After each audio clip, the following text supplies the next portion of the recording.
Assalomu alaykum qadrli ota-onalar. Ko'pchilik Telegram gruppamizga Instagramdan savol yo'llashyapti. Chaqaloqlar haqida qandaydir podkast ko'rinishida, suhbat ko'rinishida suhbat o'tkazib bersanglar, ya'ni bolalardagi yig'i, bezovtalik, injiqlik, aynan nevrologik kasalliklar bilanmi yoki pediatrik tomondan kasalliklar bilanmi yig'isi nima sababdan kelib chiqqanini diskussiya asosida mana Shuhrat akam bilan ko'rib chiqamiz. Bir qator ikkovimizda ham tajriba yetarli, ayniqsa chaqaloqlar borasida. Shuning uchun mana sizlarga Xudo xolasa kengroq tushuncha berishga harakat qilamiz. Shuhrat aka, siz tajribangizga ko'ra mana yangi tug'ilgan chaqaloqlarda bezovtalik bilan keldi, yig'i, bezovtalik, orqaga tashlab yig'lash, ichini yaxshi kelmasligi, qorindan bo'lishi, shu belgilarda nevrologiyaga qanday bog'laysiz? Masalan, siz tajribangizga ko'ra qanday ajratib olasiz? Yaxshi savol sahobadan. O'zi chaqaloqlardagi kuchli yig'lash, o'zi chaqaloq yig'lashi o'zi qachon normada o'zi chaqaloqlar yig'lashi normal holat yoki qachon patologiya, shuni birinchi o'rinda ajratib olish kerak. Chunki ota-onalar ham shuni bilgizsa osonroq bo'ladi, ya'ni vaqtroq, ertaroq o'sha mutaxassisga olib borish kerak. Demak, fiziologik, patologik yo'nalishda holatdan olib olish kerak. Chunki hamma yig'lagan chaqaloq ham bu kasal degani emas, o'zini qanaqadir vaqtga yig'lash normativi ham bor, sabablari ham bor. Shuni aniq qo'ygandan keyin ota-ona ham qiynalmaydi.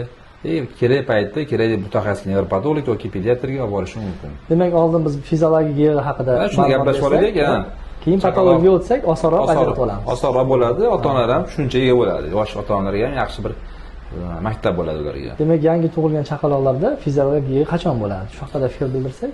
Mana misol, tajribadan ko'ramiz, ko'proq mana siz ham tajribangizdan ko'rilgan. O'zi chaqaloq normada, misol oddiy qorni chiqsa ham yig'laydi, yig'laydi. Ona emizdimi, bolasini oziqasini berdimi, darhol bola tishlanadi. Demak, och qolgan bo'ladi. Yoki oddiygina o'sha siysa yoki ichi kelsa, noqulaylik bo'lishi mumkin bolada. Yig'lashi mumkin. Ona shu pampersni almashtiruvdi, bola bir o'sha holatda to'xtashi mumkin yig'idan. Agar havo temperatura tushib ketsa, oshib ketsa, shunda yig'lashi mumkin. To'g'ri, o'ta isib ketsa, uy harorati yoki tushib ketsa ham ayrim bolachalar bilan yig'laganda ichintirib qo'ysa, bola tishlanadi ham, shunaqa holatlar ham bo'ladi. Demak, fiziologik yig'ini shartli ravishda deyishimiz mumkin. Masalan, o'sha holatdan bir holatdan ikkinchi holatga o'tkazilsa, ya'ni bola uchun komfort holatga o'tkazilsa, yig'i o'z-o'zidan tinadi, unga tinchlantiruvchi dori berish kerak emas. Shunday dori kerak emas. Masalan, endi patologik yig'ilar qanday bir turlarga bo'lib olishimiz mumkin endi? Endi patologik yig'ili bu shu bir kasallik tufayli yig'ili bo'lgan narsalar, bunda asosan sabab qidirishimiz kerak, sababni. Misol, eng ko'p chaqaloq uchraydigan narsa bu haligi bilamiz, 6 oygacha bo'lgan muddatda chaqaloqlar qorni dam bo'ladigan payt. Chunki agar chaqaloq ona suti bilan oziqlanadigan bo'lsa, bilamiz, sut doim achish, bichiq xususiyati bor ichaklarda, to'xtamasdan gaz chiqadi. Bizda ichaklar ulgurmaydi chiqarishga. Har bitta gaz chiqarish uchun ham bola bir qiynalgan holatda, ya'ni kuchaygan holatda chiqaradi. Endi ko'pincha agar juda qorni dam bo'lsa, gaz chiqarish qiynalsa bola, har kuchayganda shuni hisobiga bolada boshiga ham bu narsa ta'sir qilishi mumkin.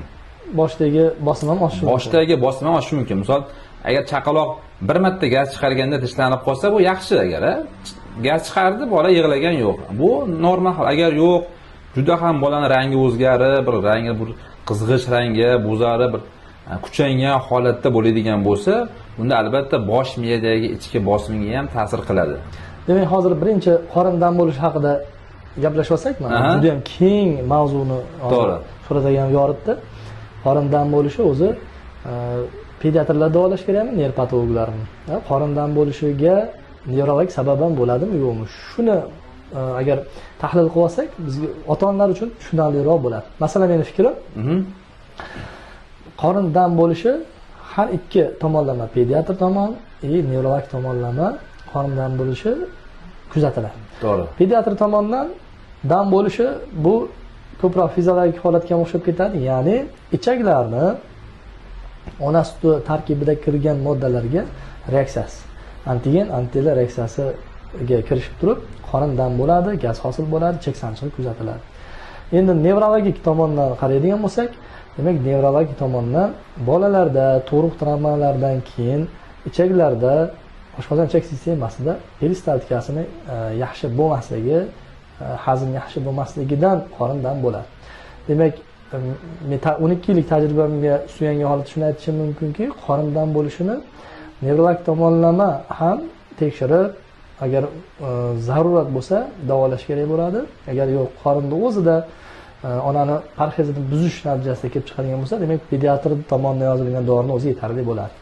Demak, haligi aytmoqchisizki, bosh miyadagi patologiya hisobiga qorindagi muammo kuchayishi mumkin yana. Shunaqa bir-birini to'ldirishi mumkin. To'g'ri.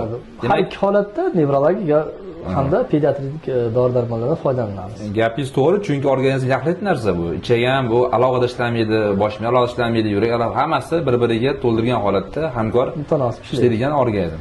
Endi mana hozir gapingiz orasida parhez gapirib o'tib ketdingiz. Parhez qilish qancha to'g'ri o'zi? Mana siz fikringizcha?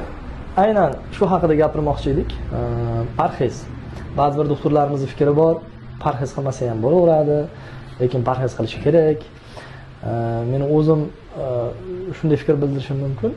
Sog'lom tug'ilgan bolalarda ota-ona parhez qilishi shart bo'lmaydi. Lekin travma bilan tug'ilgan bolalarda o'zi peristaltikani boshqaruvi yaxshi emas, miyadan ichaklar sanchig'i bo'lyapti, unga ona tomonidan yordam kerak.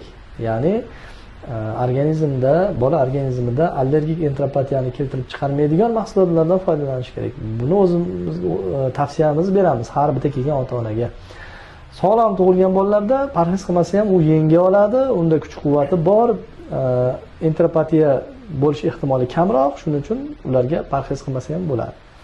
Demak, parhezni o'zi vaqti bor, qaysi chaqaloqqa qachon qilinishini tavsiya bo'yicha beriladi. To'g'ri, misol tajribada ko'riladi, bir xil onalar bolasini emizadi, plus qo'shimcha har xil taomlar yeyishi mumkin. Borida hech qanaqangi muammo yo'q. Bularga parhez shart emas, chunki nabir vitamin kirgani yaxshi, lekin ayrim payt so'raymiz, misol ona nimadir yeb qo'ydi, bironta shirinlik yedimi yoki bironta meva sabzavot yegan paytda yoki bodring yegan paytda aytadiki, o'zi haqiqatan yegandan keyin bolam qiynaldi. O'zi ham biladi o'sha qiynalganini. Demak, unga parhez qat'iy shart ekan demak.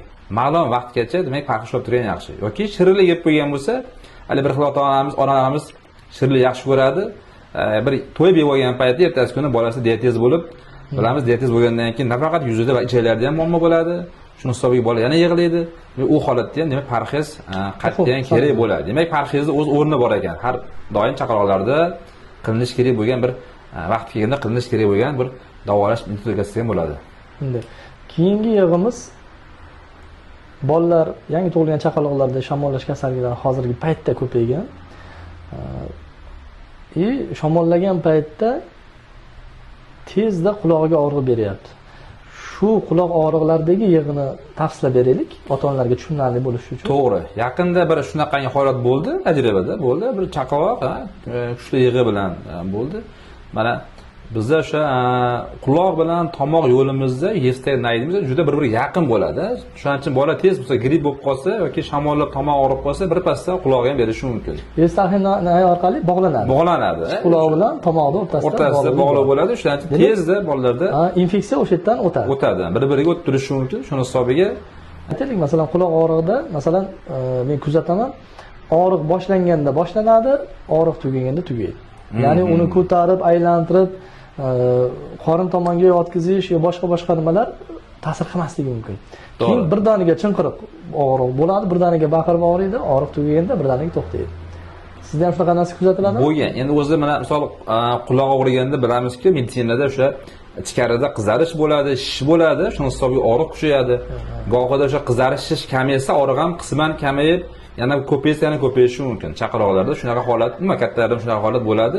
Shuning uchun og'riq ma'lum bir vaqtda bir kuchli og'riq, shunda bola o'zini ham noqulay his qiladi, o'sha boshini harakati bilan ham ko'rsatishi mumkin bola. Yoki mana o'sha boya aytdim, chaqaloqni ko'rganimizda unda quloqida og'riq ekan. Ya'ni nima o'sha bolani o'zi ham o'zini himoya qilish uchun boshini har xil tomonga Даже tashlayapti. Og'rigan qulog'ini avaylash uchun, chaqaloq ham o'zini himoya qilish uchun ham boshini har tomonga qarab harakat qilyapti. O'sha quloq zonasidagi bilamiz, har doim bosib ko'ramiz quloqni. Bosganda o'sha hovuj jo'natganimizda ichkariga, demak, kuchli og'riq bo'lib, bola o'zini himoya qilish uchun boshini yig'laydi. Yig'laydi, kuchli yig'laydi, olib qochaman deydi boshini. Shundan ham bilib olish mumkin biz oddiy. Va asosiy ota-onalar e'tibor beringlar. 3-yig'imiz bu bosh miyada bosim oshishi sabab bolalarda yig'i bo'lishligi. Bu haqida bizni sahifamizga obuna bo'lib kuzatgan holatda e'tibor berib turinglar. Bu mavzuga alohida podkast tayyorlab sizlarga havola qilamiz. E'tiborlaringiz uchun rahmat.